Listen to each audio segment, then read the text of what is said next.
मोदी जिंदाबाद, भजन लाल जी जिंदाबाद, बीजेपी जिंदाबाद, जेपी नड्डा जिंदाबाद। मैं जय का भाई होने के नाते कह रहा हूँ, मैं भारतीय जनता पार्टी का एक कार्यकर्ता होने के नाते कह रहा हूँ, मैं भजन लाल जी की मंत्री परिषद के सदस्य होने के नाते कह रहा हूँ, और मैं यहाँ सनातन जिंदा रहे इसलिए कह रहा हूँ जय भाई विधानसभा का चुनाव नहीं लड़ेगा भाई। और भाईचारा जहाँ जिंदा रहता है राजनीति के रास्ते अपने आप उससे तय हो जाते हैं। मैं आपकी पड़ोस की विधानसभा से विधायक हूं। अब एक आदमी कहो मेरे से कोई किसी को शिकायत है क्या?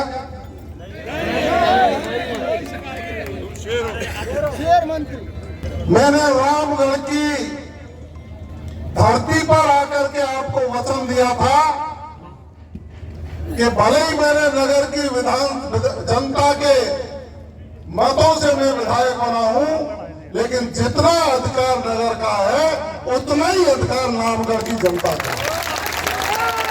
कहा था या नहीं कहा था? मैंने यह भी कहा था कि जय आहूजा भले ही विधायक नहीं बने हो, आपका जोश और खरोश उस समय ठंडा था जिस समय मौका मिला था। मैं सत्य कहने से नहीं चूका, जिस समय मौका था उस समय आप ठंडे थे। मैं तो जय आहूजा को धन्यवाद दूंगा कि थोड़ी वोट लेने के बाद भी इनके दिल में जो जुनून था, जो ज्ञानदेव आहूजा जी के संस्कार थे, जो भारतीय जनता पार्टी के संस्थापक दीनदयाल उपाध्याय, श्यामा प्रसाद मुखर्जी के संदेश को लेकर जनता के बीच में आपके मान और सम्मान की लड़ाई लड़ने के लिए 24 घंटे उपस्थित रहा। जब भी किसी मेड़ पर खड़ा होकर के जय आहूजा ने फोन किया हो कि फला अधिकारी रामगढ़ की जनता की आवाज नहीं सुन रहा है, मैंने उसी समय कहा होगा माइक ऑन करिए, ये जय आहूजा नहीं, ये जवाहर बेगम बोल रहा है। जिस रामगढ़ को, जिस पूरे मेवात के इलाके को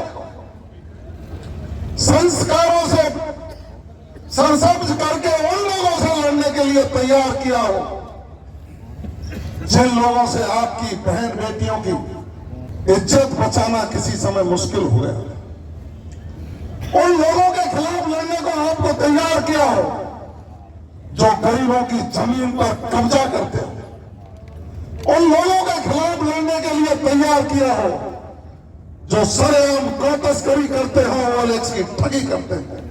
क्या हम परिवार में दरार डालकर, क्या हम परिवार में दरार डालकर उन्हीं लोगों को मौका देना चाहते हैं? बताइए आप।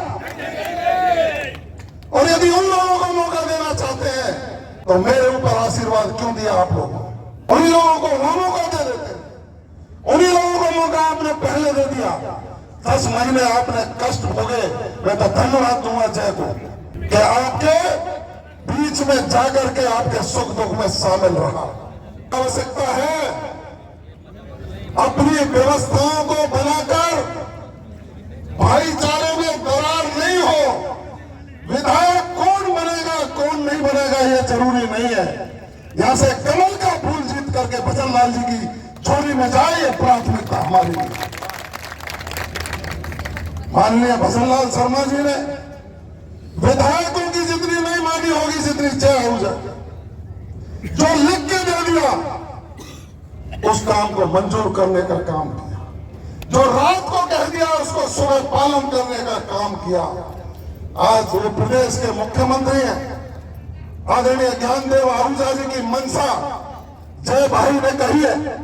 मैं तो कहूंगा कि वृद्ध माता पिता यदि कोई बात कहे तो सपूत वही बेटा है जो उसका पालन करे। मैं कह रहा हूं कुलदीप जी ने बहुत बड़ी बात कह दी है।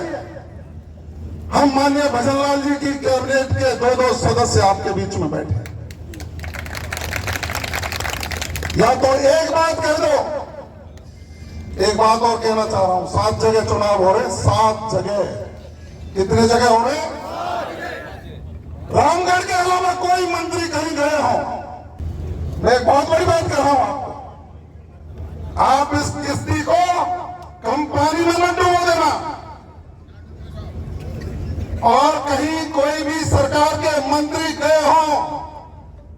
आज की दान प्लांट तक ये इसलिए आए जय हमारा भाई है, और जय हमारा भाई है, जय हमारा भाई है तो जीवन पर्यंत अपना वचन निभाने का वादा आप लोगों से कर सकते हैं। छोड़िए सारी बातों को, पंच परमेश्वर हमारे ऊपर है, पंच परमेश्वरों का आशीर्वाद हमारे ऊपर है। ज्ञानदेव आहूजा जी की आस्था और उनकी बात का पालन करते हुए आज एक ही उद्देश्य है कि रामगढ़ विधानसभा में सनातन जैसे जिंदा रहे। मैं तो अब कहूंगा, अध्यक्ष जी आपसे इजाजत ले रहा हूं, झोली मार रहा हूं आपसे। यदि मुझे आप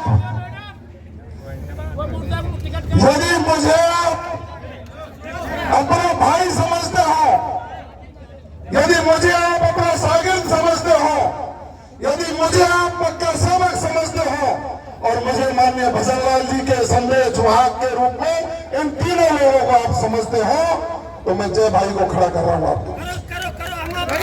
आइए मेरी बात सुन लो, मेरी बात सुन लो अध्यक्ष जी, आपसे चरण छू करके निवेदन करना चाह रहा हूं। ये जय भाई जय और वीरू की जोड़ी तो नहीं, जय और जवाहर की जोड़ी है।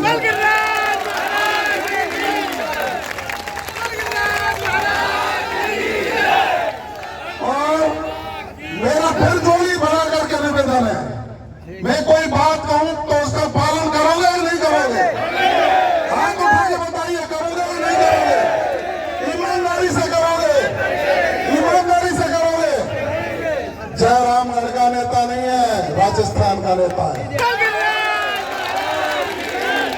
और मैं जय आहूजा से कह रहा हूं